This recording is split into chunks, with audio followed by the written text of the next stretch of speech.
আমাদের উলুবেড়িয়া হসপিটালের মর্গ। তখন পুরো ঘুটঘুটে অন্ধকার রাস্তা, এইদিকে ময়লা পড়ে আছে, সিরিঞ্জ, প্যাডস, এই সেই সব জিনিসপত্র সব পড়ে থাকতো ছড়িয়ে ছিটিয়ে। মর্গের ওখানে গিয়েছে, গিয়ে টয়লেট ফয়লেট করে চলে এসছে ফাঁকা জায়গা থেকে। মানে এখনো মনে আছে, খুব বাজে গন্ধ পাচ্ছিলাম। ওখানে সবসময় ওই ওষুধ ফষুধের গন্ধই পাওয়া যেত, ওষুধ সিরিঞ্জের যে গন্ধ, মানে খুব পচা টাইপের গন্ধ পাচ্ছিলাম। পার্টিকুলারলি ওই দিনটা, ওই সময়টা আমার ভীষণ ভয় লাগতে শুরু করে। কাছামছম করছে। আমি বলেছিলাম আমাকে বাড়ি দিয়ে যেতে, আমাকে বাড়ি দিয়ে যেতে, আমাকে ঘরের মধ্যে রেখে দেবে, বাড়ি যাবো না, আমি বাড়ি যাবো না, আমার বাড়ি কারে নয়, এরকম গলার চেঞ্জ পুরো একটা। বিদেশে একটা কথা আছে শেপ শিফটার্স। আচ্ছা, আই ডোন্ট নো এরা শেপ শিফটার্স কিনা, মানে এর লিঙ্ক কি? I don't know. মানে মায়ের সাথে ঘটেছিল জানিস, মানে দাদু আর মা ফিরছে দুজন একসাথে। মা দেখছে যে একটা রোডের ওপার থেকে, ছোট রোড, একটা বুড়ি পেরোচ্ছে এবং বুড়িটার ওপর দিয়ে লরিটা চলে গেল। তো দেখছি যে বুড়িটা আমার ওদিকে পেরিয়ে নেমে গেল। ওই জানলায় দেখছি ওই বুড়ির মুখটা, বুড়িটা জানলা দেখে এরকম করে তাকিয়ে মায়ের দিকে দেখছে। যার কাছে ভগবান আছে সে বিভিন্ন রকম ভাবে ভগবানকে পেয়েছে। Same goes for the evil entity. যার কাছে ভূত আছে না, তার কাছে কোনো না কোনো ভাবে ভূত চলেই আসে, আর যার কাছে নেই তার কাছে আসে না। কিন্তু যেদিন চলে আসে সেদিন সেই লোকটা বিশ্বাসী হয়। মানে যারা ভূতের এক্সপিরিয়েন্স আমাকে বলেছে, আমি ম্যাক্সিমাম ক্ষেত্রে কিন্তু শুনিনি যে ভূত দাঁত মুখ খেঁচিয়ে তেড়ে আসছে।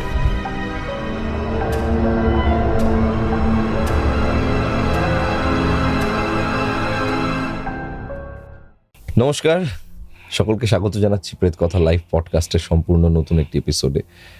আজকের এপিসোডে আমার গেস্ট হচ্ছে আমার ভাই নিতাই ডোম, ইভান সরকার এবং জয়ের আত্মা।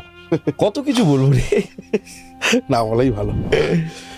তো রিসেন্টলি আপনারা যারা প্রেত কথা আর পরিবারের অংশ, তারা প্রত্যেকে নিতাই ডোম 3 শুনেছেন। আমরা 500টা এপিসোডের পর 600 নম্বর এপিসোডে নিতাই ডোম এনেছি, মানে 500 নম্বর এপিসোডের পর 600 নম্বর এপিসোডে নিতাই ডোম 3 এনেছি। মাঝখানে 100টা এপিসোডের গ্যাপ ছিল।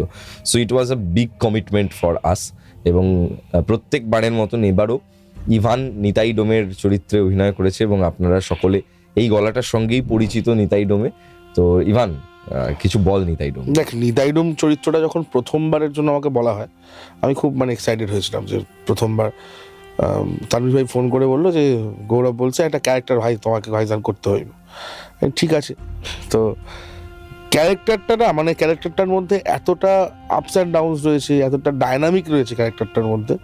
এই ক্যারেক্টারটা যে কোনো ভয়েস ওভার আর্টিস্ট যদি করতে করে, তার কাছে সেটা একটা চাওয়ার ক্যারেক্টারই হবে।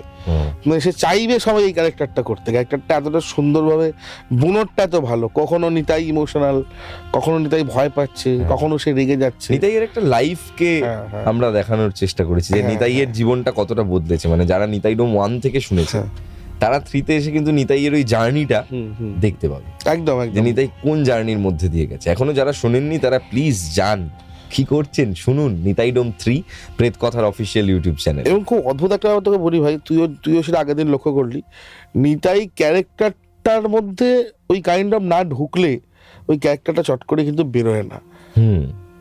আগের দিনে রেকর্ড করতে রেকর্ড করতে বসেছিলাম সেই সময় ইভানের অনেকটা সময় লাগছিল ওই চরিত্রটার মধ্যে ঢুকতে। তার কারণ ওই চরিত্রটাকে যাপন না করলে ওই চরিত্রটা হঠাৎ করে করা খুব কঠিন। এবং আমার ক্ষেত্রে এই পুরো সিরিজটাতে আরো অনেক পছন্দের ক্যারেক্টার্স রয়েছে, যেমন দারোগা। যে দারোগা কিনা সবসময় নিতাই যা বলে সেটা মেনে চলে। তো এইটা কিন্তু একটা অদ্ভুত ব্যাপার আমাদের এই গল্পের দারোগার। আমরা জেনারেলি জানি যে দারোগারা ডোমদেরকে অর্ডার করে, এখানে বলতে গেলে প্রায় উল্টোটা। নিতাই এর উপর অনেক কিছু নির্ভর করে, কোন কেস কিরকম হবে না হবে। যাই হোক, নিতাই ডোম নিয়ে আমরা কথা তো বলবোই, কিন্তু আজকে ইভানের কাছে আমরা বেশ কয়েকটা ঘটনা শুনবো। আপনারা ঘটনা দিয়ে তাহলে আজকে শুরু করুন আজকের পডকাস্টটা। একটা ছোট ঘটনা দিয়ে শুরু হোক। আগে মর্গের ঘটনা আছে নাকি ওর কাছে? না, মর্গের ঘটনা একটু পরে আসছি। এইটা না আমার সাথে ঘটেছে ভাই কয়েকদিন আগে। ঠিক আছে, কি হয়েছে তোর সাথে? তোকে তো বলা হয়নি এটা। ঠিক আছে, আমি ফিরছি তিমিরদার বাড়ি থেকে। প্রথম স্কেডিউল ওয়েব সিরিজ যেটা র্যাপ আপ হয়েছে, হওয়ার পরে আমি আর সমরেশ বেরিয়েছি, তখন 3টে বাজে। সমরেশ বললো যে আমাকে তাহলে তুই নামিয়ে দে, রামগড়ে ও যেখানটা থাকে। ওখানে নামালাম, মানে রামগড়ের যে মোড়, যে ক্রসিংটা, তারপরেই যে বাজারগুলো বসে না যেখানটা, আর একটা যে গলি ঢুকে যাচ্ছে, হ্যাঁ, যেটা তোর ওই গাঙ্গুলি বাগানের যে এটা আছে, তো ওখানে ওকে নামিয়েছি। সেখানে দেখছি যে একটা বুড়ো লোক আর কি, একটা কুকুর, প্রায় আধমরা অবস্থা কুকুরটা, মানে তাকে খাবার দিচ্ছে, তাকে খাবার খাওয়াচ্ছে। আমি স্বাভাবিকভাবে জিজ্ঞাসা করলাম কি হয়েছে একটু, মানে ওরা খুব বিরক্ত হয়ে রেগে গেল আমাদের দিকে তাকিয়ে। হ্যাঁ, তোমরা দাঁড়ানোর কারণ সময় আছে, তোমরা দাঁড়িয়েছো কেন, এত গাড়ি তো কেউ দাঁড়ায়নি, যাও চলে যাও। আর কুকুরটা পুরো আধমরা হয়ে এরকম পুরো জিপ ফিপ বেরিয়ে গেছে, তার হয়তো মোড়ে টোড়ে যাবে। তা হঠাৎ করে লোকটা বলছে যে তোমরা দাঁড়াবে, তাহলে একটুখানি গ্লুকন নিয়ে এনে দেবো ওকে। ওই রাত্রিবেলা? রাত্রিবেলা। সমরেশ বললো তুই চলে যা, দাঁড়া চলে যা। না, তুইও দাঁড়াবি, আমিও দাঁড়াচ্ছি। দুজনেই আমরা দাঁড়ালাম। প্রথম 10 মিনিট কেটে গেল, আসে না দাদু আর। আচ্ছা। উনি আর আসেন না, ওই ব্যক্তি আর আসেন না। ওই সময় রাত্রেবেলা সব দোকানপাট বন্ধ, এখানে কোনো দোকান খোলা নেই, কিচ্ছু নেই, শুধু রাস্তার দুজন দাঁড়িয়ে আছি, মাঝে মাঝে একটা করে গাড়ি চলে যাচ্ছে ওখান দিয়ে। আর কুকুরটা ওই আর মানে আধমরা অবস্থায় শুয়ে, চোখ ফোক তার উল্টে গেছে। এবার আমি বললাম তুই দেখ তো ওই গলিটা, যে গলিটা ঢুকলো, গিয়ে দেখে আয়। ও গলিতে গিয়ে দেখলো কেউ কোথাও নেই। ঠিক পাশে একটা বাস স্ট্যান্ড আছে নাকতলার এই দিক থেকে, মানে ওই যাদবপুর থেকে আমাদের এদিকে আসতে, নাকতলার যে মোড়টা, তার পাশে একটা বাস স্ট্যান্ড আছে, নতুন যে বাস স্ট্যান্ডটা হয়েছে। তখন ওখানেও কেউ ছিল না। সমানে বলে ভাই পুরোটাই তো ফাঁকা, তাড়াতাড়ি আর একটু দাঁড়িয়ে যাই 2 মিনিট, পরে একটা সিগারেট ধরি আমি খেলাম, তাও কেউ আসে না। আমরা দুজনেই দাঁড়িয়ে আছি। হঠাৎ দিলাম কুকুরটা গা ঝাড়া দিয়ে উঠে পড়লো। হ্যাঁ, মানে ও যে এতক্ষণ জিপটি উল্টে শুয়েছিল, ও দেখলাম শের হয়ে গেছে, মানে কুত্তা থেকে শের হয়ে গেছে পুরো। উঠে দেখলাম আমার দিকে এরকম করে তাকালো, তাকে নিজের মতো হাঁটতে চলে গেল। ভাই তো ঠিক হয়ে গেল রে, চ আমরা চলে যাই তাহলে। সবাই বলে হ্যাঁ ভাই ছাড়, বাদ দিয়ে আসছে না, যে বুড়ো ভাষা না থাকলেই ভালো হতো। চ তোকে তাহলে বাড়ির অব্দি ছেড়ে দিই। বললো না, তুই চলে যা, আমি চলে যাচ্ছি। বলে আমি গিয়ে ওই আর বললো দাঁড়া আরেকবার দেখি তো, বুড়োটা যদি আসে ঝেড়ে যাবো। আর সমরেশ তো দেখেছি সারাক্ষণ তেতে থাকে একটু, তো গিয়ে দেখলাম তাও আসছে না। বাস স্ট্যান্ডে একটা লোক বসে আছে, আমার খুব স্পষ্ট মনে আছে। লোকটা গোলাপি রঙের জামা পরেছিল, লোকটার ফ্রেঞ্চ কাট দাড়ি, একটা ঘিয়ে রঙের প্যান্ট ছিল, একটা চোখে চশমা ছিল, হাতে একটা ঘড়ি ছিল, আর পাশে কিছু একটা রাখা ছিল। এতটাই স্পষ্ট মনে আছে, কারণ লোকটাকে মানে লোকটাকে দেখতেই মনে রাখার মতো আর কি। আচ্ছা, ভালো দেখতে কি? হ্যাঁ, ভালো দেখতে। মানে কিরকম স্ট্যান্ডার্ড? মানে দেখে মনে হয় ভদ্রলোক, চাকরি বাকরি করে, হাই প্রোফাইল লোক, খুব মানে ঠান্ডা চাহনি লোকটার। আচ্ছা, মানে খুব মানে নিষ্পলক দৃষ্টি আর কি। আর আমি আর সমরেশ যখন কথা বলছি, দেখলাম বাস স্ট্যান্ডে ওই লোকটা কোথা থেকে কখন এসে বসেছে ওরা জানিও না, এবং খুব এভাবে আমাদের দিকে তাকিয়ে আছে, আমার দিকে তাকাচ্ছে, সমরেশের দিকে তাকাচ্ছে, আবার নিজের পাশে তাকাচ্ছে। তো আমি কথাবার্তা বলে আমি ঠিক আছে স্যার তুই বেরিয়ে যা ভাই, আমি তারপর যাচ্ছি। বেরিয়ে গেলাম। আমি যখন গাড়ির সামনে দেখলাম উনিও উঠে দাঁড়ালেন, আমার দিকে তাকিয়ে আছেন। আমি কিছু বলে গাড়ি নিয়ে বেরিয়ে এসেছি। টুইস্টটা এখানে ভাই, ভয়টা এখানে পেয়েছি। গাড়িটা নিয়ে এগিয়ে এসে আমরা যখন রামগড় থেকে গেলাম, এসে যখন পাটুলির দিকে ক্রস করছি, যেখানটায় পুলিশগুলো ধরে 45 এর ওই 45, তার একটা 45 আগে যেটা, ওইখানে একটা বাস স্ট্যান্ড আছে বাদিকে, নতুন বাস স্ট্যান্ড, যেখানে পুলিশগুলো ধরে। হ্যাঁ জানি, ওটাই 45। হ্যাঁ, ওইখানে, হ্যাঁ ওই মোড়টাই। ওখানটায় যখন আমি গাড়িটা নিয়ে ঢুকছি, আমি দেখছি সেম লোক ওই বাস স্ট্যান্ডে বসে আছে। আমার চোখের ভুল হতেই পারে না, সেম লোক বসে আছে। একেবারে না, খুব ভালো করে মনে আছে লোকটাকে আমার। আগের দিন আমি বলে দিতে পারবো যে কি পড়ে আছে, আমি এখনো বলতে পারবো কি পড়ে আছে। সেম লোক বসে আছে, আমার গাড়িটা যাচ্ছে, আর আমার দর গাড়িয়ে যাচ্ছে, আর ওর দৃষ্টিতে আস্তে আস্তে সরছে আমার দিকে। সেম লোক। এই ঘটনাটা কিন্তু সত্যি হয় অ্যাকচুয়ালি, তুই জানিস? এটা শায়ক স্যারের সাথেও হয়েছিল। হ্যাঁ, বলছে বাঘাযতীন স্টেশনে একটা ছেলেকে দেখেছে। সেই ছেলেটাকে স্যার গেছে অনেক দূর, সে বেগমপুরের দিকে কোথায় একটা যেন গিয়েছিল। তো গিয়ে বলছে ওখানে দেখছি ওখানে ওই ছেলেটা রয়েছে। এবার গিয়ে জিজ্ঞাসা করেছে যে এই ছেলেটা কি এক্ষুনি নামলো ট্রেন থেকে, স্যার জিজ্ঞাসা করেছে। তখন ওই চায়ের দোকানদার ওরা বলছে যে হচ্ছে না ও তো সকাল থেকেই এখানে রয়েছে, অনেকক্ষণ ধরে দেখছি স্টেশনে। মানে এর লিঙ্ক কি আই ডোন্ট নো। বিদেশে একটা কথা আছে শেপ শিফটার্স। আচ্ছা, এবার আই ডোন্ট নো এরা শেপ শিফটার্স কিনা, মানে যারা কিনা নিজেদের রূপ বদলে নেয়। বাট তুই যেটা বললি এটা খুব মানে ইরি, কিন্তু এই ঘটনাটা সত্যিকারের ঘটে। খুব ইরি লেগেছে, এবং আমি সঙ্গে সঙ্গে মানে পেরিয়ে এসি বাবুটার দোকানের সামনে দাঁড়িয়ে রেখে ফোন সমরেশ কেমন কি রে, ভূতটা কেমন দেখলি? বলছে ভূত কোথায়? বলছি এই সিন হলো এতক্ষণ আমার সাথে। তার মানে ভাই, মানে আমাদের চারপাশে এমন অনেক মানুষ আছে, এমন অনেক এন্টিটি আছে যারা হয়তো জীবিতই নেই। হতেই পারে, কারণ আমি যতজনের কাছ থেকে এক্সপিরিয়েন্স শুনেছি, মানে যারা ভূতের এক্সপিরিয়েন্স আমাকে বলেছে, হ্যাঁ আমি ম্যাক্সিমাম ক্ষেত্রে কিন্তু শুনিনি যে ভূত দাঁত মুখ খেঁচিয়ে তেড়ে আসছে। হ্যাঁ, আমিও মানে প্রেত কথাই শুনেছি, কিছু কিছু ক্ষেত্রে রিয়েলি শুনেছি পজেশন কেসে, কিন্তু খুব বেশি ভয়ানক ভূত আসছে আমার চারপাশে আমি এরকম খুব কম। ওর প্রেজেন্সটাই বড় অদ্ভুত। এই সিন মানে এর আগেও আমি অনেকের থেকে শুনেছি যেরকম যে রাত্রে এরকম দেখা যায়, মানে আমার সাথে এটা ঘটবে আমি ভাবিনি কখনো। তবে জানিস তো এই ডিমনিক জিনিসপত্র মানে যেগুলো ধর এই দাঁত মুখ খেঁচানো ভূত একদম ভয়ঙ্কর দেখতে ডেভিলস যারা, এগুলো কিন্তু এক্সিস্ট করে, মানে পিশাচ। হ্যাঁ মানে এরা অন্য এন্টিটি, এরা ওই অতৃপ্ত আত্মা নয়, কিন্তু আদর তাতে তো প্রেত প্রেত, কিন্তু এরা অন্য রিলমের, ওরা কিন্তু রিয়েলি থাকে। যেমন আমাদের পিশাচ আছে, বেতাল আছে, বেতাল আছে, হ্যাঁ বিরাট ব্যাপার। এবং এরা পুরো যদি ওরকম রূপে সশরীরে চলে আসে তোর সামনে, ভাবতেও পারছিস না। ভাবতে চাইছি না। আমি কদিন আগে প্রেত কথা একটা গল্পে, আমরা একটা মর্গের ঘটনায় যাবো বাই দ্য ওয়ে, কারণ নিতাই ডোম এসছে আজকে আমাদের স্টুডিওতে, মর্গের গল্প হবে না সেটা হতে পারে না। মর্গের ঘটনাটাও খুব মানে ইরি নাকি? ভীষণ ইরি, মানে আমি আমার খুব চেনা জানা একজন মানে লোকের ঘটনা, ছেলের ঘটনা, আমার পাড়ার ছেলের ঘটনা, তার সাথে যা যা হয়েছে ওই মর্গের পর সেটা পরবর্তীকালে বলছি, তুই বলে নে যেটা বলছিলিস। তোকে আমি বলি, এই যে আমরা যে ডিমনিক এন্টিটি গুলো নিয়ে যেগুলো নিয়ে কথা বলছি, আমি একটা ঘটনা পেয়েছিলাম, বলছে যে অন্ধকারের মধ্যে বাড়ির বাইরের দেয়ালে জানলাটার নিচে একজন লোক এরকম উবু হয়ে বসে আছে, মিশমিশে অন্ধকার, আর যে লোকটা বসে আছে ওরকম ভাবে, সেই লোকটার জাস্ট এই কাঁধের এখান থেকে এই জায়গাটা ফ্ল্যাট, মাথাটা কিছু নেই, এবং এটা রিয়েল ঘটনা। মাথা নেই, স্কন্ধ কাটা। হ্যাঁ হ্যাঁ, মাছ খেতে এসেছিল, মাছ না খাবার খেতে এসেছিল, স্কন্ধ কাটা খাবার খেতেই আসে, খাবার খেতে এসেছিল। এবার ওকে যেই ভদ্রলোকের দোকান, উনি দর্জি আর কি, রাত জেগে কাজ করছে, পরের দিন ঈদ, খুব চাপ, রাত্রিবেলা ওরকম খুটখুট আওয়াজ পেয়েছে কিছুক্ষণ আশপাশে, খুটখুটানি আওয়াজ পেয়ে বলেছে যে এই তোর কি মানে পাড়ার বাচ্চারা, যদি তোদের খেতে হয় তাহলে আয় খেয়ে যা, খাবার রয়েছে, নইলে ডিস্টার্ব করিস না, আমি কাজ করছি। তো দেখছে যে বেরিয়ে দিচ্ছে কেউ নেই, ওটা আসলে স্কন্ধ কাটাটা, ওই স্কন্ধ কাটাটা থেকে তো খাবার দেয়নি ওখানে, তখন ও নিজে খেয়ে নিয়েছে। পরদিন যখন বাড়িতে গেছে রাত্রিবেলা, ওর বউ দেখছে এরকম একজন বসে আছে, ও খেতে এসছে, পরে জানতে পারছে যে ও খেতে এসছে, খাবারটা মানে ও এসে ডেকে নিয়ে এসেছে বেসিক্যালি। হ্যাঁ, বলছে যে ও আগের দিন খাবার দিয়ে ও খেতে দেয়নি, তো ও তোর পিছন পিছন করছে, আমি তো খাবো।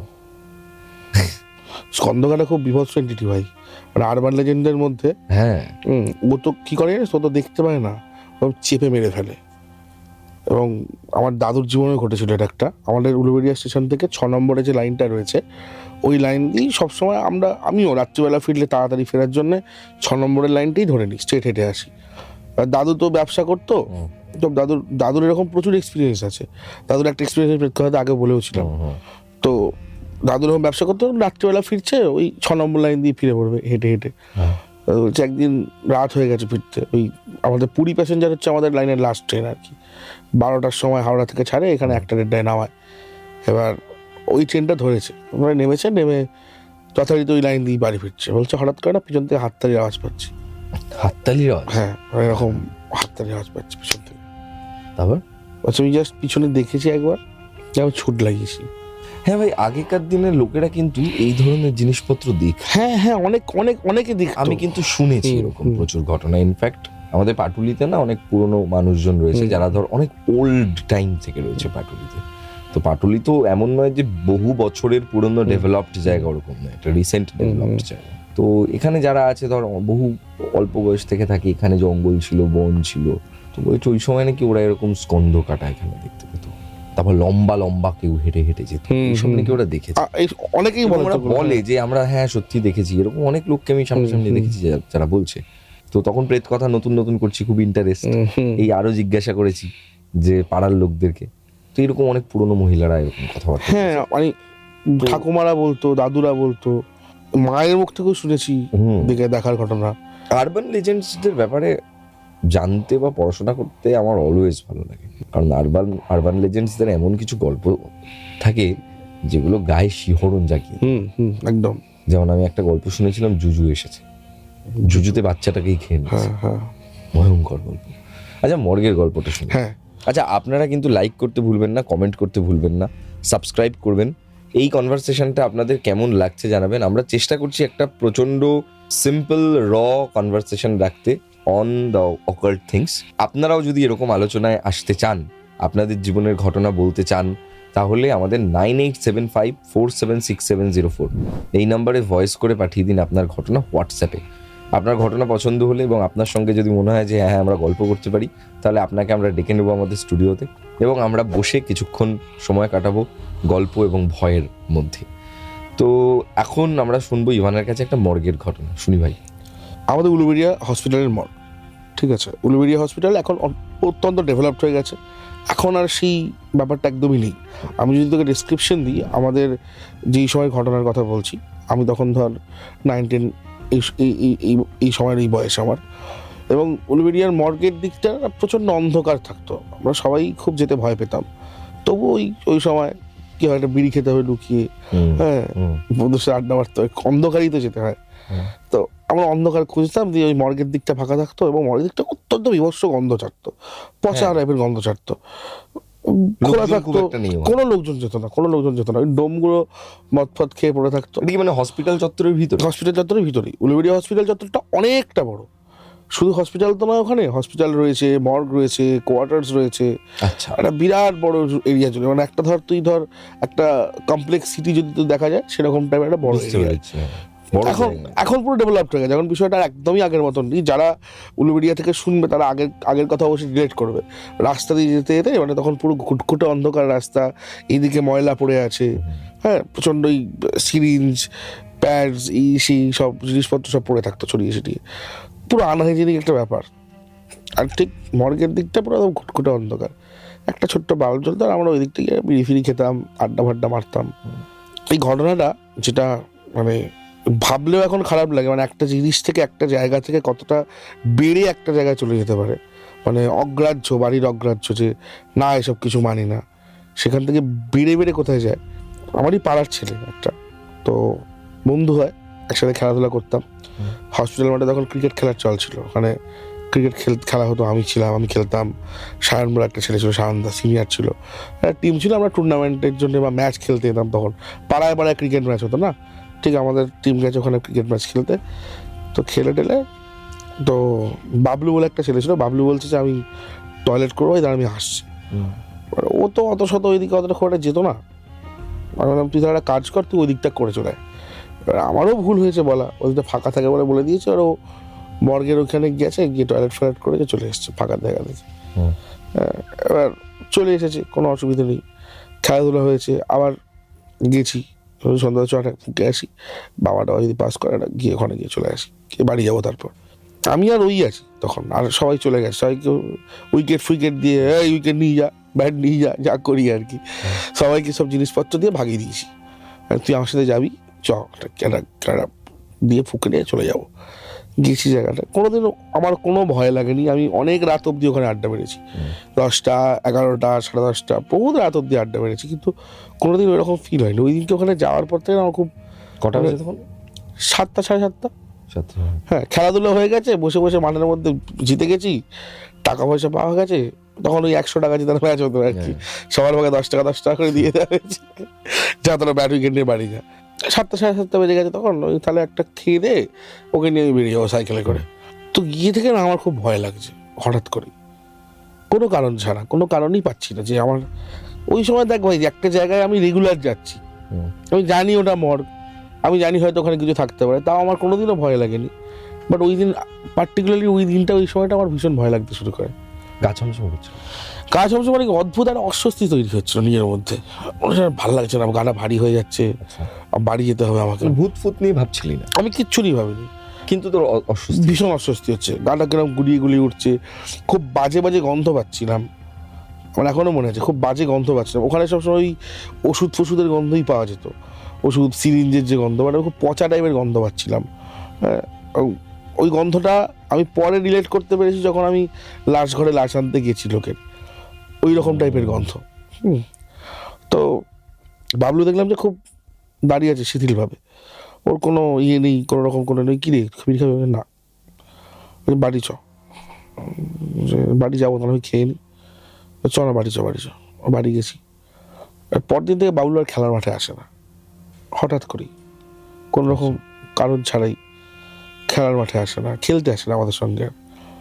এবার 2 দিন আসেনি, 3 দিন আসেনি, স্বাভাবিক খোঁজ তো নেবই ভাই, ম্যাচ আছে, উইকেন্ডে ম্যাচ থাকতো, ও খুব ভালো ব্যাট করতো, টিমের একটা ভালো অ্যাসেট, কোথায় গেল খোঁজ নিতে গেছে, কোথায় গেল সে কথা, বলছো তো জ্বর হয়েছে, তো তোমার যেদিকে লাস্ট ম্যাচ খেলতে গেলে তারপর থেকে তো প্রচুর জ্বর। তখন তো ফোন ছিল না ভাই যে ফোন করবো, তখন সেই বাড়ির যে টেপা ফোন একটা 11 টাকা দিয়ে মারলে 110টা SMS পাওয়া যেত, আর বন্ধুদেরকে তো মেসেজ করতে যাবো না, স্বাভাবিক। বলছে প্রচুর জ্বর, কই বলছে তো ভুল বকছে জ্বরের করে।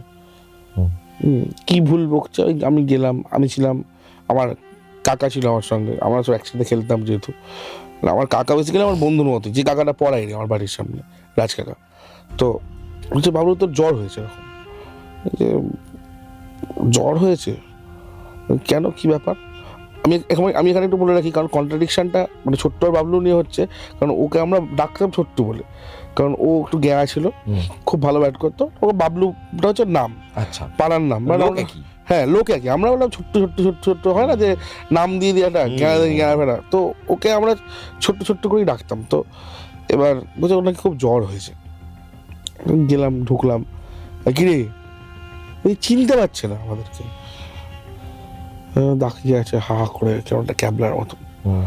তোর কি হয়েছে ভাই, তোর খেলা আছে তো, কিসের খেলা, কোথায় খেলা, আচ্ছা বলছে কোথায় খেলা, আমি বলছি আমি বাড়ি যাবো, আর তোর বাড়িতে দিয়ে আছিস, কোথায় বাড়ি যাবে, আমি বাড়ি যাবো, আমার বাড়ি নয় বাড়ি যাবো, এরকম করে চুপচাপ শিথিল, গায়ে দেখছি গায়ে টেম্পারেচার প্রচুর, একদম পুরো স্পষ্ট জ্বর।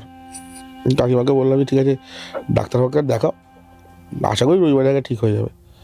আর শনিবার দিন আমরা আবার গেছি, খেলতে আসছে না সারা সপ্তাহ, বলছে যে ও তো বলছে ও মানে জ্বর তো কমছেই না, বরং এখন আবার বমি হওয়া শুরু হয়েছে, বলছে বলছে খাবারও খাচ্ছে না কিন্তু বমি করছে, বলছে কালকে বমির সাথে ব্লাড বেরিয়েছে, রক্ত বেরিয়েছে বমির সাথে। মানে আমরা শুনে আমি বুঝতে পারছি, দেখ আমি কখনোই ওই সময় এইগুলো ভাবতাম না, ওই বয়সে দাঁড়িয়ে না তুই ভাববি না আমি ভাববো, তাই না, আমরা তখন স্টুডেন্ট ভাই। আমি বলছি যে ঠিক আছে কই আবার আরেকবার দেখি তো, ক্রিকেট থেকে তুলি, চলো ওঠ ওঠ সালা ওঠ, কী করছিস আর শুয়ে আছিস, কালে খেলা আছে ভাই, হেরে যাবো ম্যাচ ফ্যাচ, ফালতু ফালতু যাচ্ছিস না করছিস না, বলছে তোরা চলে যা, আমি যাবো না কোথাও, তোরা চলে যা, আমি যাবো না। ভাই এটা হয় নাকি, কালকে ম্যাচ আছে, তোর সাথে কিছু হয়েছে, কিছু করেছি আমরা, আমি কিছু করেছি লাস্ট দিনে, তোর কিছু আমার কথায় খারাপ লেগেছে ভাই, আমি যাই রেগে ফেগে যাই জানিস তো। আমি মনে করছি যে তখন মাথায় করছে যে ও ওরকম আগের দিনে একটা ওই এখনো পার্টিকুলার মনে আছে, তো আমি কেউ যদি কিছু মিস করতে খুব গালাগালি দিয়ে দিতাম, আমি তোকে তো গালফাল দিয়েছি আর কি তোকে, আমার তো মনে পড়ছে না ভাই, তুই তো ভালো প্লেয়ার, কেন এরকম করছিস, চ না, মনটাও ভেঙে গেল। ও বললো না বেরোবো না, তুই যা, ম্যাচ খেলে এসছি, পরের দিনে ম্যাচ হেরে গেছি ভাই, ঠিক আছে, আর ও খুব ভালো একটা ব্যাটসম্যান ছিল, তো ম্যাচ হেরে গেছি ভাই, সত্যি কথা বলতে। আর গিয়ে ফিরে সবার মন খারাপ, এই সেদিন সন্ধ্যাবেলা ছোট্ট মাঠে এসছে, সন্ধ্যাবেলা ম্যাচ খেলা হয়ে গেছে, তখন দেখি মাঠের ধারে ঘুরছে, আমরা ডাকছি এই এদিকে আয়, তুই এখানে এসছিস কেন, তুই কোন মুখ দেখাতে এসছিস, হেরে গেছি দেখতে এসছিস তুই, তখন বলছে আমি বাড়ি খুঁজছি।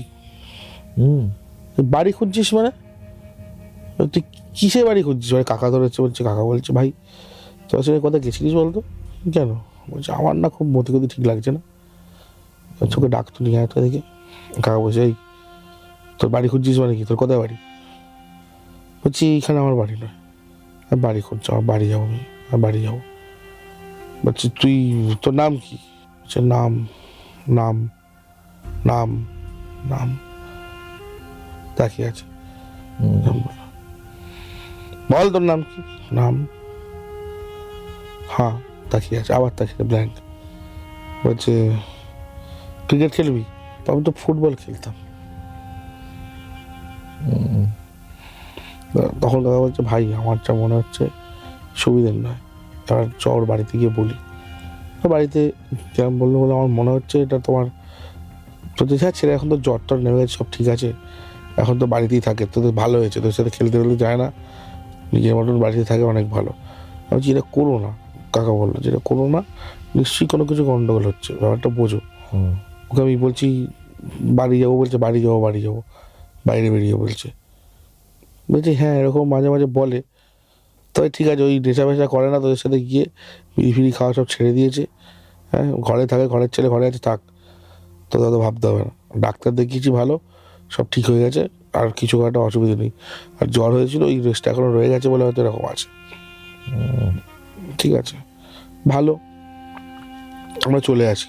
এবার তারপর থেকে না মাঝে মাঝেই দেখতাম ছোট্টকে সন্ধ্যাবেলার দিকে দেখতাম এদিক ওদিক ঘুরছে রাস্তা দিয়ে, আচ্ছা, একা ঘুরছে। আমি পঞ্চবটিতে বসে আছি, ও এসে বসে আছে কিন্তু দূরে, সবার থেকে একা। তারপর থেকে শুরু করলাম, দেখতে লাগলাম যে ও যদি আসে ও কারোর সাথে কথা বলে, নিজের মনের মধ্যেই কথা বলছে, বিড় করে কথা বলছে, পুকুর পাড়ে গিয়ে বসে আছে।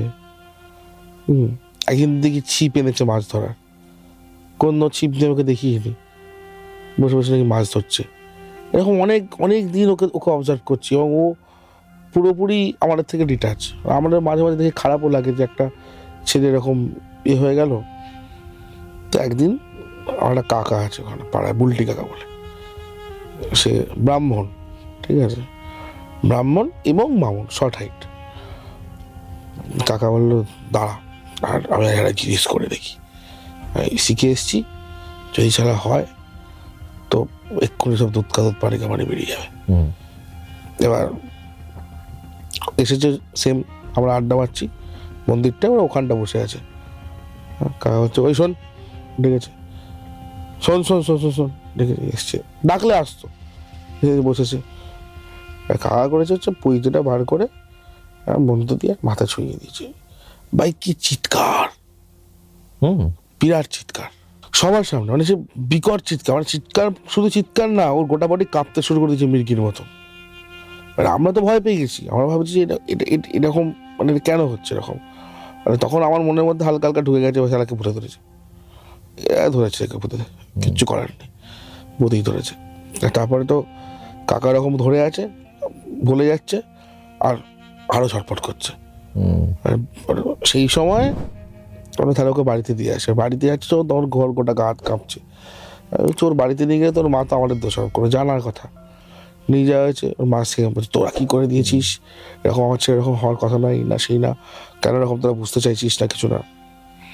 তো যাই হোক, সে খুব অপমান করে, তারপর থেকে আমরা কোনো কথা বলিনি। ছোট ছোট দেখতাম তো এরকম আস্তে আস্তে ওই রকমই হয়ে গেল। এবার একটা ঘটনা বলছি, এই কোথা থেকে কোথায় বাড়ছে দেখ জিনিসটা। ও নিজের মতন ঘুরে বেড়াচ্ছে করছে, তখন আমাদের প্র্যাকটিক্যাল পরীক্ষা ছিল সেই দিন। ও দেখলাম যে আসছে স্কুলের ড্রেস পরে হেঁটে হেঁটে আসছে। কি স্কুলের ড্রেস পরেছি, কি কোথায় যাবি?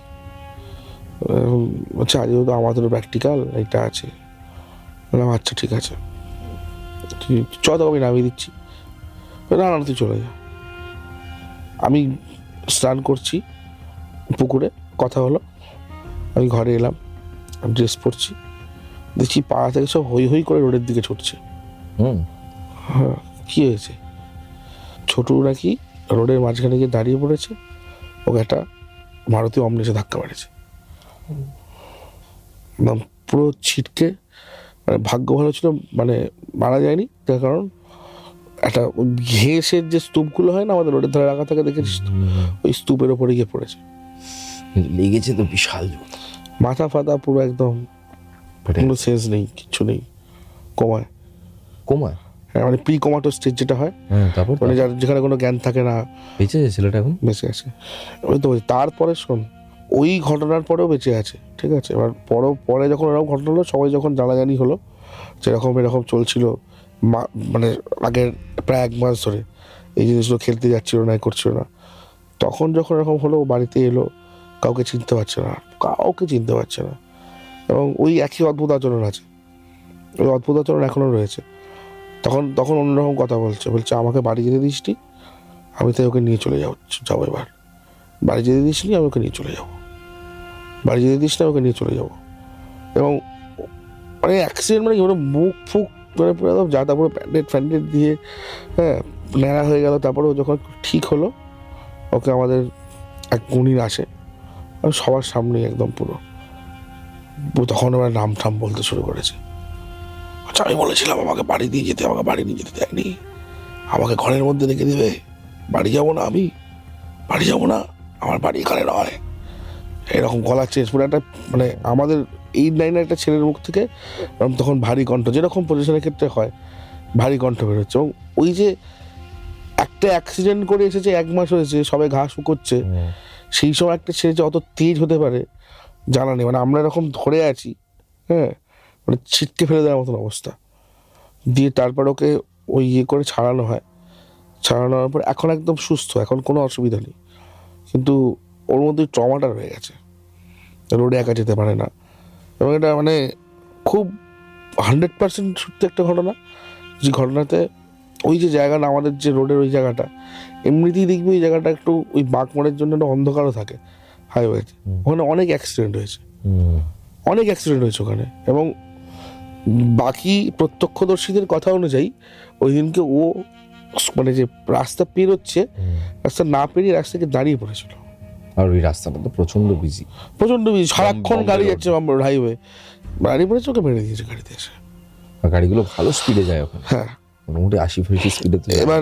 এবার এটাকে আমি অ্যাক্সিডেন্ট বলবো না টেনে নিয়ে যাওয়া বলবো, যখন পরবর্তীকালে এসে বলেছিলাম বাড়ি যাবো, বাড়ি যেতে দিস নি, তাই আমি নিয়ে চলে যাচ্ছি, তো আমি কি বলবো এটাকে? এখন ছেলেটা ঠিক আছে, আমার পুরো সুস্থ, কাজে যায়, কিন্তু তবু মানে মানে ওকে আমি আর সেই রকম মানে অ্যাক্সিডেন্টের পরে সেরকম প্রাণোচ্ছল আর দেখিনি খুব একটা।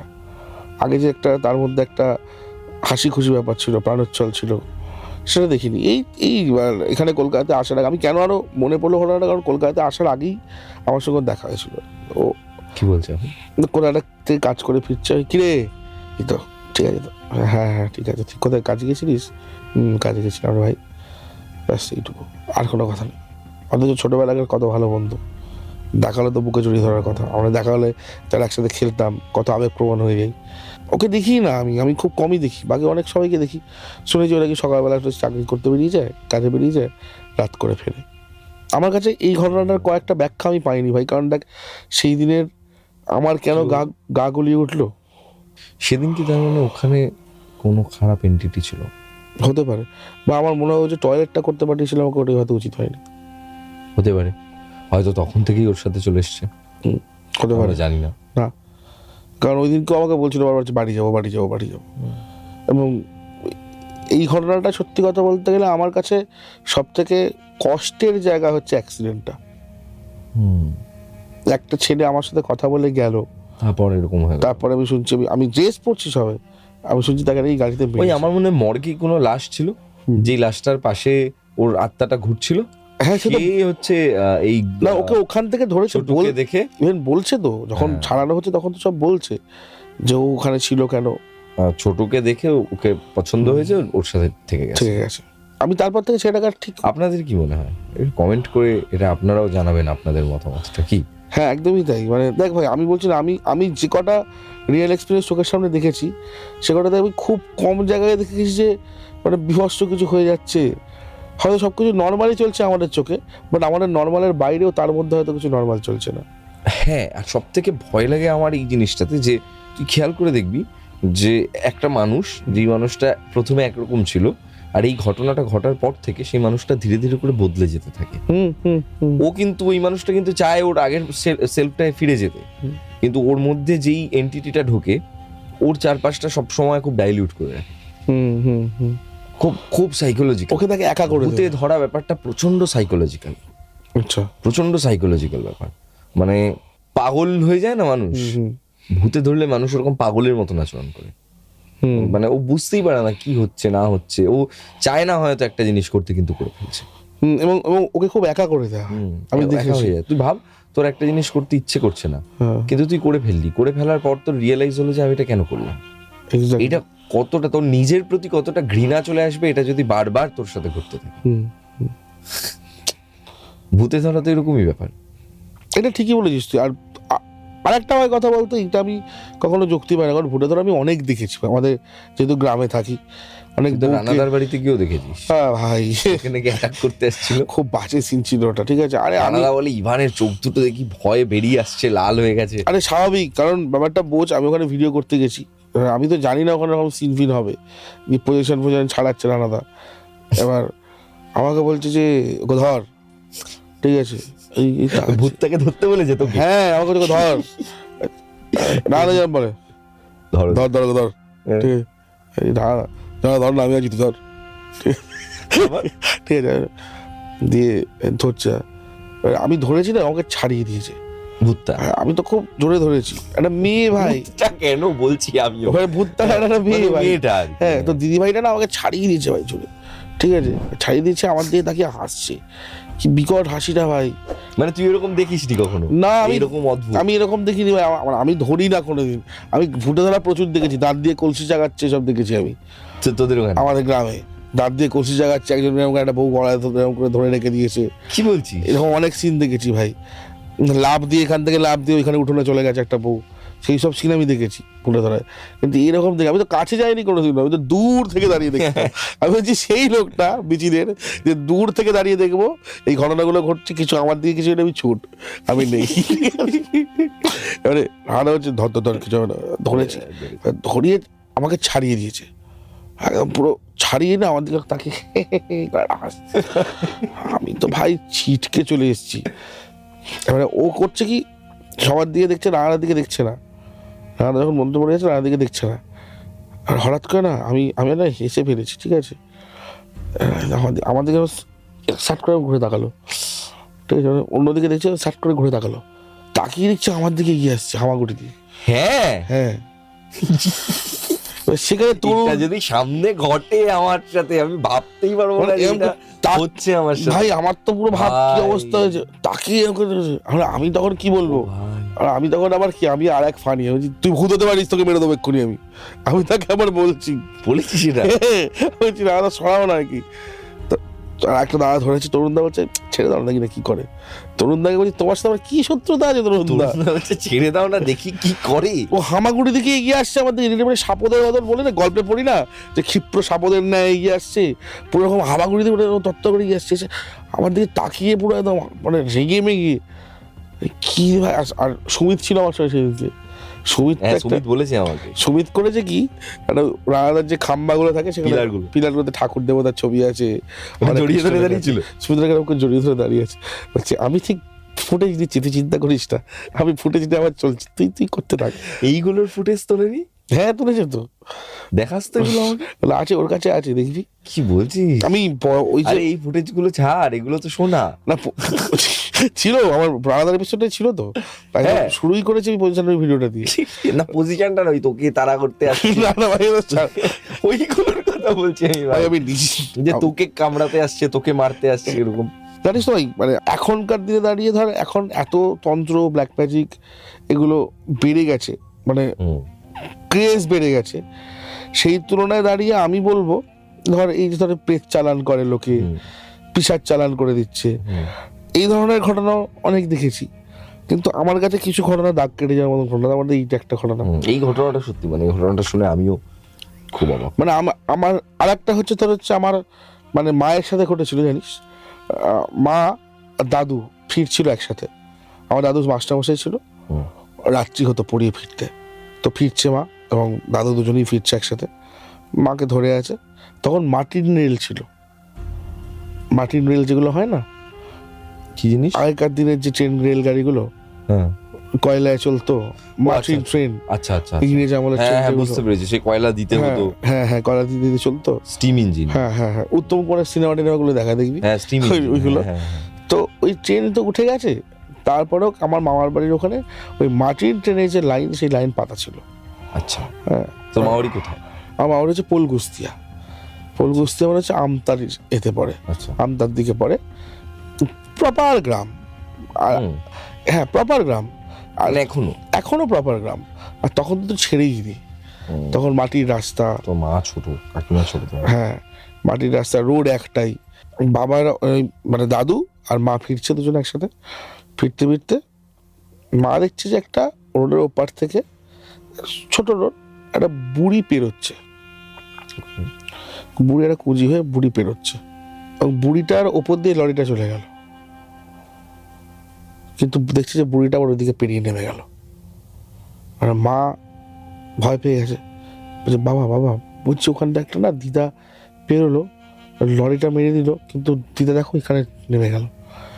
দাদু বুঝতে পারছে, দাদু আমার মায়ের হাতটা শক্ত করে ধরেছে, বলছে কোথায়, টর্চ দিয়ে দেখেছে, কোথাও কিছু নেই।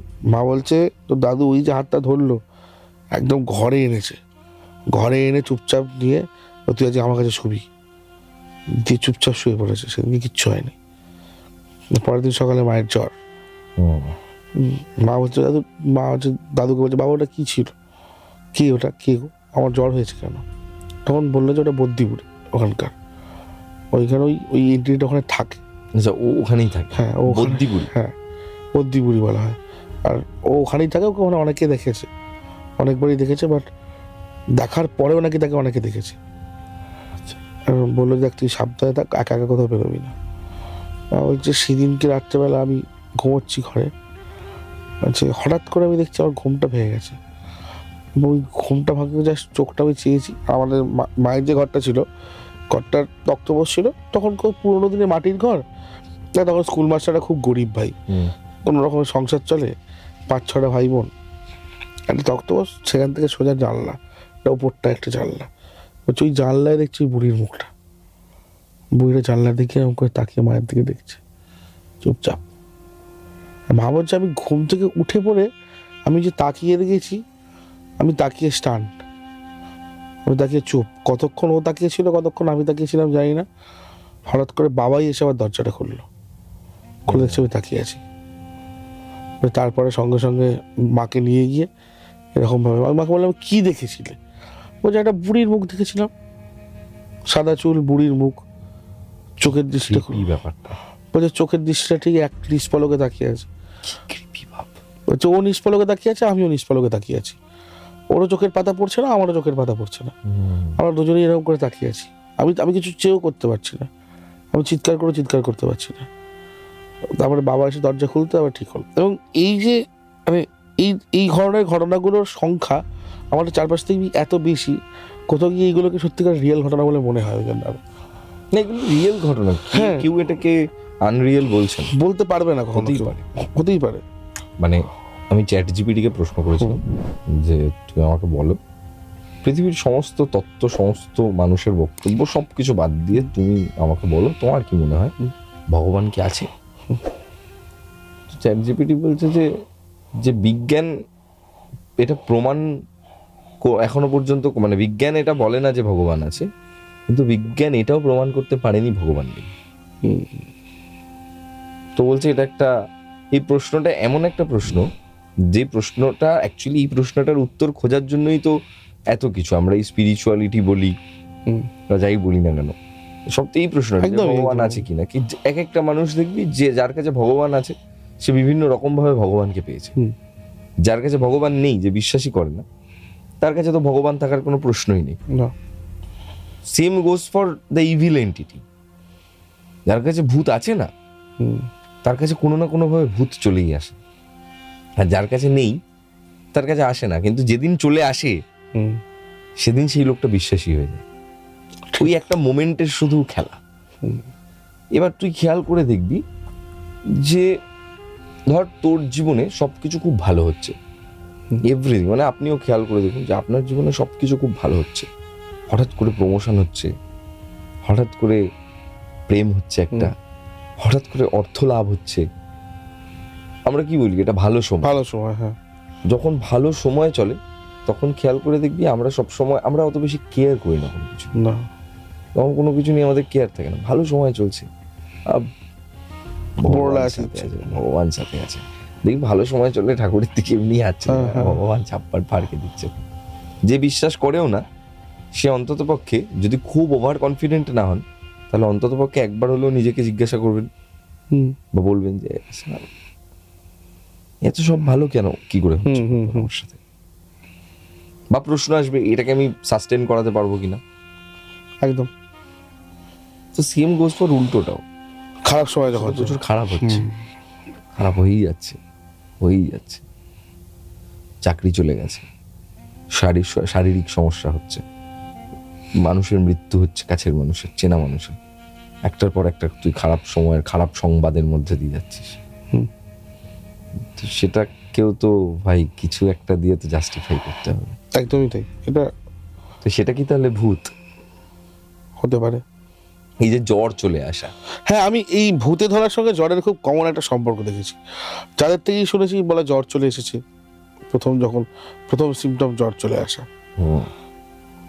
ওই যে হাওয়াটা অ্যাকচুয়ালি আমাদের শরীর নিতে পারে না, ওই ভয়টা ভেতরটা শিভার করে যায়, ওই ভয়টার জন্য আমাদের জ্বরটা চলে আসে। আমার তার মানে ভাব তুই আসে কোনো একটা জিনিস থেকে কতটা ভয় পেলে তোর জ্বর আসতে পারে। আমার কোনোদিনও তুই কত ভূতের সিনেমা দেখেছিস, তো জ্বর এসছে না, কোনোদিনও আসেনি। কিন্তু কোথাও একটা তোর কোথাও হাওয়া লেগে গেছে, তোর জ্বর চলে এসছে, তুই দাঁড়াতে পারবি। আমার আগের দিনেও কিন্তু জ্বর আসেনি ভাই, আমি হয়তো সেভাবে নিইনি ব্যাপারটা, ঘটনাটাকে নিশে ভাবে ভয় পাইনি অত। হ্যাঁ, এখন সত্যি মানে ঘটে এত হয়ে গেছে, ভয় বা পাই না। এই ঘটনাটা তোকে হয়তো ভয় পাওয়ানোর জন্য ছিলই না, হতে পারে, ঘটনাটা ভয় পাওয়ানোর জন্য ছিলই না, হতে তো পারে। ভূত এমন একটা প্রসঙ্গ, এই প্রসঙ্গটার কোনো কথার শেষ নেই। ভয় পেয়েছিলাম ভাই লাস্ট যখন এই ঘটনাটার আগে, তোকে বলেছিলাম, তুই হয়তো জানিস এই ঘটনাটা। আমি আর তানভীর ভাই তো একসাথে থাকি অ্যাজ ইউজুয়াল, জানিস সবাই। তো আমি সেদিনকে অনেক রাত হয়েছে ফিরতে, তিমিরদার বাড়ি থেকেই ফিরছিলাম, তখন শুটিং আগে। তো আমি সেদিনকে তখন আমি এত ওইদিকে রাস্তাঘাটগুলো চিনতাম না, নেভিগেশন অন করে আসতাম। তো বাইকের রাস্তা গুগল ম্যাপ জানিস তো এমন সময় কিসব উটকো দেখায়, তো খুব অন্ধকার একটা রাস্তা দিয়ে আমাকে রাস্তা দেখিয়েছিল। কিছু পুরনো বাড়ি, বন্ধ ছিল তো বাড়িগুলো, একটা পুকুর আছে, গাছ আছে, এইসবের পাশ দিয়ে আমাকে আনা করিয়েছে। কি বলছিস, আমাদের এখানে? হ্যাঁ, রামগড়ের দিক থেকে আর কি। একটা পুকুর ছিল, একটা গাছ ছিল, পুরোনো বাড়ি মানে কি বলবো, মানে ধর ছোটখাটো পুরোনোদের বাড়ি, আর অন্ধকার, বুঝতে পেরেছি সরু গলি। হ্যাঁ ওখানে সরু গলি দিয়ে হ্যাঁ, মেইন রোডটা, বুঝতে পেরেছি ওই রাস্তাটা, বুঝতে পেরেছিস তো, আলো কম তুলনামূলক। তো এই রাস্তা দিয়ে এসেছি, বাড়ি এসে থেকে আমার খুব মানে আমি কোনো ভয়ও পাইনি, কিন্তু বাড়ি এসে থেকে আমার খুব জ্বর উঠেছে। ওই জায়গাটা একটুখানি অন্য রকম, মানে ভাইবটা ওই জায়গাটার অন্য, ভাইবটা সত্যি খুব বাজে লেগেছে আমার। ছোটবেলা থেকে ওখানে প্রচুর গেছি, ওখানকার ভাইব্রেশনটা একটু অন্যরকম। মেইনলি ওখানে ওই সব অল্প বয়সে সিগারেট ফুঁকতে যায় লুকিয়ে, মানে লুকিয়ে সিগারেট ফোকার জায়গা এইসব জায়গা। আচ্ছা, হ্যাঁ, এইগুলি ওই তো বলছি, একটু অন্যরকম। এবারে যখন এসে না আমার জ্বর উঠেছে সেদিনকে। আমার জ্বর সচরাচর হয় না, খুব জ্বর উঠেছে। আপনাদের কখনো এরকম হয়েছে যে কোনো প্যারানর্মাল এনকাউন্টার হয়েছে এবং তারপর জ্বর এসে গেছে? কমেন্ট করে জানাতে পারেন বা আমাদের পাঠাতে পারেন, prettkatha@gmail.com পাঠিয়ে দিতে পারেন। না, আমি রিসেন্ট টাইমসে কথা খুব ভালো কয়েকটা ঘটনা পেয়েছি। আমি এটা কমপ্লিট করি ঘটনাটা। বল। এবার আমি তো এসে শুয়ে পড়েছি, ওই জ্বর হয়েছে, আমি একটা প্যারাসিটামল মেরে আমি দিব্যি ঘুমাচ্ছি। তানভীর ভাই আমাকে ডাকছে বাজাতে, ভাই ওঠো। কি হলো? তোমার নাম ধরে ডাকতিছে। আচ্ছা, আমার নাম ধরে কে ডাকছে? বিশ্বাস করো, তোমার নাম ধরে ডাকতেছে, বাইরে থেকে তোমার নাম ধরে দুবার ডাকলো, ইভান করে ডাকলো। আমি তো জেগে আছি, আমি তো শুনতাছি, আমি তোমার মিথ্যা কথা কইব? ঠিক আছে, একদম পুরো রেগে গিয়ে, তুমি কি আনছো বলো তো নিজের সাথে, নিজের জ্বর ফর বানাইছো, কি করছো, ওঠো। আমি না উঠে বাইরে গিয়ে দেখো, নাম হচ্ছে, তুমি বলছো আমার নাম ধরে ডাকছো, তুমি আমাকে বলছো বাইরে গিয়ে দেখো, তুমি আজব লোক হয়নি, বলছো নাম ধরে ডাকছে আমার বাইরে থেকে। কোন বাইরে থেকে ডাকছে? জানলা দিয়ে? বলছো না, জানলা দিয়ে নয়, রান্নাঘরের এখান দিয়ে ডাকতেছে, বাইরের দরজা দিয়ে। ঘরে ঢুকতে পারবো না তো, আমাদের শোয়ার ঘরে সব ঠাকুর দেবতা সব কিছু রাখা আছে, আর সবসময় কোট পুজোরে দেখেছিস। এবার ঢুকতে পারি না, আমাকে তুই বাইরে গিয়ে দেখো। না, অদ্ভুতভাবে আমি সেদিনকে আমার এক দাদা আছে, ফোন করি ওই সময়, ওই সব নিয়ে থাকে, সব চর্চা করে, দাদা এরকম কেস। তানভীর ফোন বলছে, দাও ফোনটা দাও। তানভীর ফোনে বললো, আরে ও তো ঘুমাচ্ছে, আমি তো জেগে বসে আছি, দেখি ইভান করে ডাকতেছে নাম ধরে, একবার না 2বার ডাকছে, এরকম বাইজার যেরকম বলে। সব শুনলো, বললো আচ্ছা ঠিক আছে, ওকে ফোনটা দাও। আমাকে বললো, শোন, আমি কি হয়েছে না হয়েছে এখন তো বুঝতে পারছি না, এখান থেকে যাক আমি দুটোকে পাঠাচ্ছি ওর আন্ডারে থাকা, বলছে দুটোকে পাঠাচ্ছি, তোর আজকে রাতে তোদের প্রোটেকশন দিয়ে দেবে, তবে আমি তো কাজে পাঠাচ্ছি একটা, আমার তো প্রমাণ চাই কিছু একটার যে ও কাজটা করেছে, তো কালকে আসার সময় তোর ঘর থেকে কিছুটা ভেঙে আসতে বলছি। বলছি, ভাই ভাড়াটিয়া বাড়ি, তুমি উপকার করছো ঠিক আছে, কি ভেঙে আসতে বলবে? এটাই এমন কিছু ভাঙতে বলবো যেটা ভাঙলে তোর ক্ষতি হবে না কয়েকটা, বাট আমাকে তো করতে হবে, শুধু প্রমাণ দিতে হবে না। ঠিক আছে ভালো। সেদিন রাতে ঘুমিয়ে পড়েছি ভাই, কিছু হয়নি আর। ভোর 5টার সময় ধাপ করে আওয়াজ হলো, 5-6টার সময় করে। আমি উঠেছি, তাই বললো যাও দেখো গিয়ে কি ভাঙলো। ও কি জেগে আছে তখনও? হ্যাঁ জেগে আছে, বকের মতন জেগে ফোনটা নিয়ে রিলস দেখে যাচ্ছি, ঘুমায় না। যাও দেখো কি ভাঙলো। আমি গেছি, গিয়ে দেখছি অন্য কিছু ভাঙলে তাও মনে ডাউট থাকতো যেটা ভাঙতেই পারে, হ্যাঁ সেটা এমন একটা জিনিস করে দিয়ে গেল যেটা নর্মাল ভাবে ভাঙা সম্ভব না। কি ভেঙেছে? আমাদের বাইরে যে জামা কাপড় রাখার যে এটা দেখছে না, দেয়ালের সঙ্গে যেটা মারা, যার মধ্যে আংটার মধ্যে জামা কাপড় হ্যাঁ হ্যাঁ রাখা, হ্যাঁ। ওইটা না কেউ এমন করে দেয়াল থেকে ছাড়িয়ে খুলে আর নিচে ফেলে দিয়েছে, কোনো দেয়াল থেকে ঘষে পড়েনি। কি বলছিস? যদি দেয়াল থেকে ঘষে পড়ে তাতে দেয়ালে আঁচড়ের দাগ থাকবে, পেরেকটা দিয়ে তো ঘষে পড়বে। এই দাদা মানে করেছে সত্যিকার? চোখের সামনে। পরের দিন ফোন করলাম, ঠিক আছিস? হ্যাঁ ঠিক আছে, ঠিক আছে চাপ নেই, পরে বাড়ি এলে বলবো। আর রাত দুপুরে ভুলভাল জায়গায় গিয়ে জায়গাগুলো বন্ধ কর। কি ব্যাখ্যা দেবো আমি স্পিচলেস হয়ে গেলাম। আমার কোনো এটার কোনো ব্যাখ্যা নেই। ওইটা ভাঙতে পারে আমার কোনো মানে আইডিয়া ছিল না যে ওটা ভাঙতে পারে। ওই মানে কেউ এরকম করে খুলে ফেলে দিয়েছে। আমি সঙ্গে সঙ্গে ভাইকে চলে এসে বললাম, ভাই এরকম কেউ খুলে আর এরকম ফেলে দিয়েছে। দারুণ দারুণ ঘটনা শুনলাম কিন্তু আজকে, মানে সিরিয়াসলি। তার মধ্যে নিতাই ডোম আজকে আমাদের স্টুডিওতে। ইভান, একবার মনে করিয়ে দিই যারা যারা হয়তো মাঝখান থেকে দেখছেন বা এরকম কোনো ব্যাপার আছে, আমাদের ইভান সরকার নিতাই ডোম আমাদের ওয়েব সিরিজে, প্রত্যেকটা সিরিজেরই নিতাই এবং জয়ের আত্মা। তো সব মর্গ থেকে তো আর জয়ের আত্মার মতো ভালো আত্মা পাওয়া যায় না, ওরকমই একটা খারাপ আত্মার গল্প আজকে ইভান আমাদেরকে এই পডকাস্টে বললো।